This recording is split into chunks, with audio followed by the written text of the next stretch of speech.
Hola, soy José Lira. Esto es Epoge en ¿Qué es la filosofía del derecho? Probablemente una de las mejores formas de introducirnos a la pregunta acerca de la filosofía del derecho sea la pregunta sobre qué es la justicia, la cual forma parte de los debates filosóficos por excelencia desde la antigüedad hasta la modernidad. Tan solo hay que leer el diálogo 1 de la República de Platón, donde Sócrates define a la justicia como la protección del más débil, mientras que Trasímaco, uno de los sofistas más reconocidos de su tiempo, la definirá como la ley del más fuerte, inaugurando con ello el realismo político y jurídico que nos llevará hasta el pensamiento moderno de Nicolás Maquiavelo.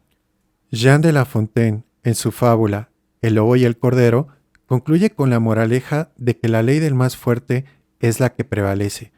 Frente a los intentos del cordero de dialogar y razonar con el lobo, finalmente prevalece la violencia y la irracionalidad de este último. Esta es la visión del estado de naturaleza de Thomas Hobbes, una condición previa al Estado y al derecho donde predomina la violencia. Hobbes nos dice, Homo homini lupus, es decir, el hombre es el lobo del hombre. De acuerdo al contractualismo moderno, el hombre posee derechos de la naturaleza derivados tanto de su condición como animal social y racional como de aquellas leyes de carácter divino. Para Hobbes, los hombres salen del estado de naturaleza y abandonan su condición de multitud caótica y desgregada para fundar la Commonwealth o Civitas, es decir, para fundar al Estado, aquel leviatán encargado de la administración de la violencia, frente al cual los ciudadanos renuncian a cualquier derecho a la rebelión o a la revolución. Este es el Estado entendido como un poder absoluto.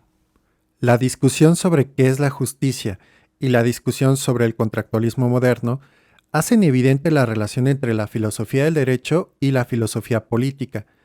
La filosofía del derecho emprende un análisis reflexivo sobre las leyes y las normas que exceden los límites del derecho positivo o de las leyes existentes, preguntándose por la fundamentación, carácter y alcance de las leyes. Una fundamentación moderna de las normas, que tomará distancia del realismo político inaugurado por Trasímaco, sería el contractualismo de John Locke.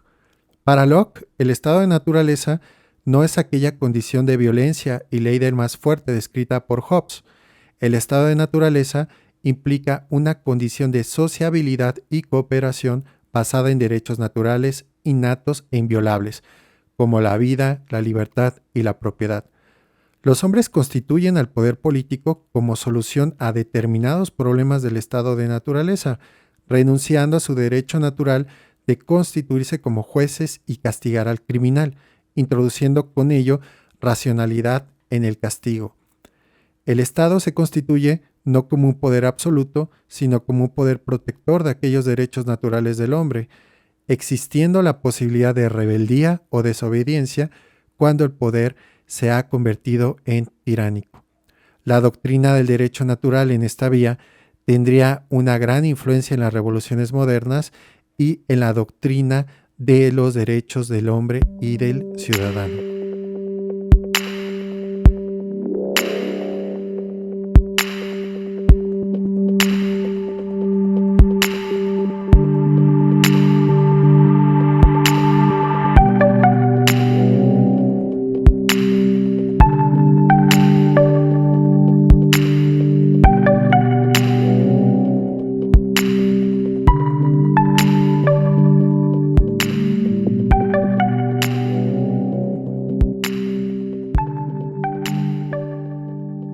Cabría preguntarnos en este momento, ¿por qué es necesario el derecho? ¿Por qué necesitamos de leyes y normas sancionadas por el poder estatal? ¿Es posible vivir en un mundo sin derecho? Pensemos, por ejemplo, en las reflexiones anarquistas o del comunismo marxista, en aquella etapa en que el Estado y el derecho son disueltos para dar paso a una autoorganización de la sociedad.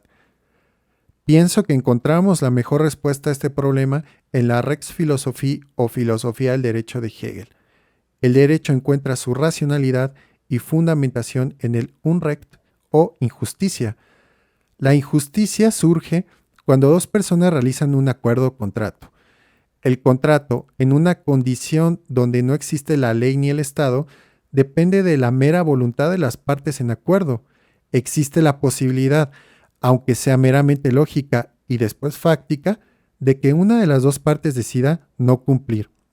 El contrato, una de las instituciones más importantes de la sociedad civil, no puede fundamentarse ni sostenerse, piensa Hegel, en la voluntad subjetiva de los individuos.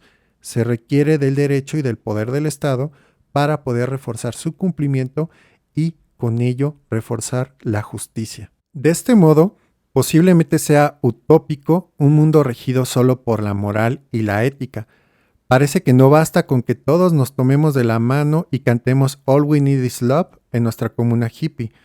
Tarde o temprano, surgirá la necesidad de regular nuestra conducta, de establecer límites y marcar el ámbito de lo debido y de lo correcto. Incluso estableciendo qué es lo ético o más humano, podemos intentar realizarlo por medios no adecuados o violentos. Pensemos en el Raskolnikov de Crimen y Castigo de Dostoyevsky. El tránsito de la ética al derecho es bien observado en este sentido por Immanuel Kant.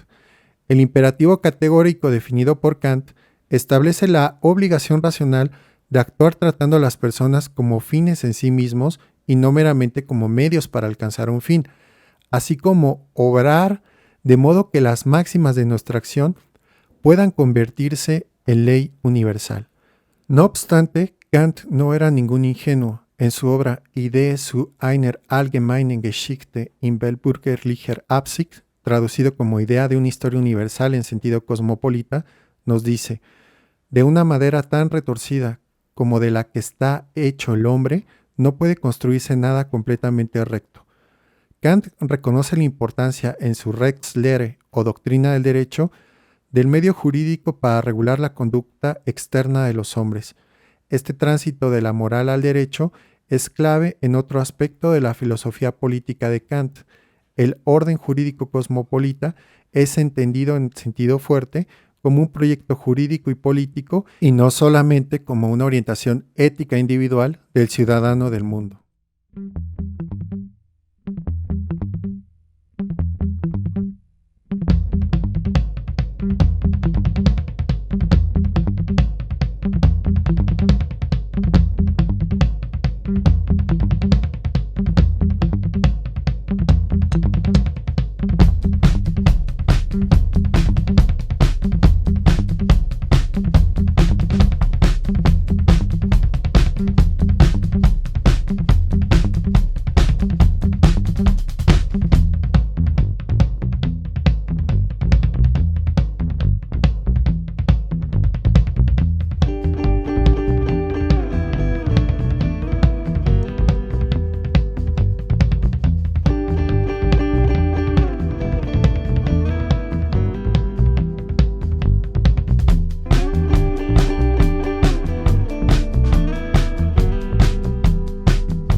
Hasta este momento, la reflexión sobre el derecho y las leyes había transcurrido sobre los carriles de la reflexión dentro de la filosofía moral y política, una transición fundamental en el estudio del derecho, influenciada por el positivismo decimonónico y por la metodología de las ciencias naturales en disciplinas sociales, caracterizó la aparición de la reine Rechtslehre o teoría pura del derecho. Hans Kelsen tuvo como propósito construir una ciencia del derecho que excluye las cuestiones sobre la justicia y toda referencia a los temas característicos del justnaturalismo o del derecho natural.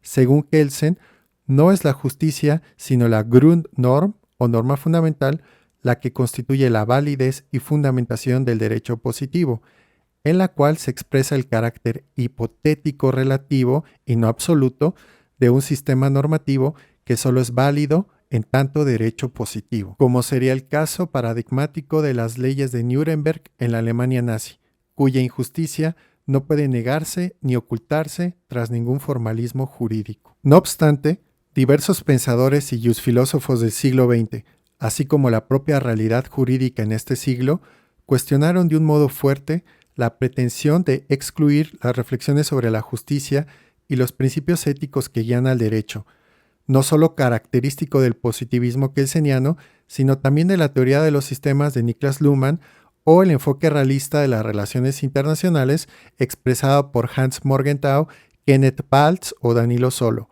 Pues una de las preguntas que inevitablemente surgen al ser el derecho un producto de la voluntad humana en términos políticos y sociales es sobre la justicia o corrección tanto de las leyes como de las decisiones de los jueces. Uno de los filósofos centrales en este debate es Gustav Radbruch con su obra Rechtsphilosophie o Filosofía del Derecho, conocido ahora por la llamada fórmula de Radbruch, de acuerdo a la cual se puede negar la validez de leyes injustas. De tal modo, en las discusiones contemporáneas en el campo de la filosofía y de la teoría del derecho, se ha extendido el debate en torno a la justicia de las normas y del sistema jurídico en general.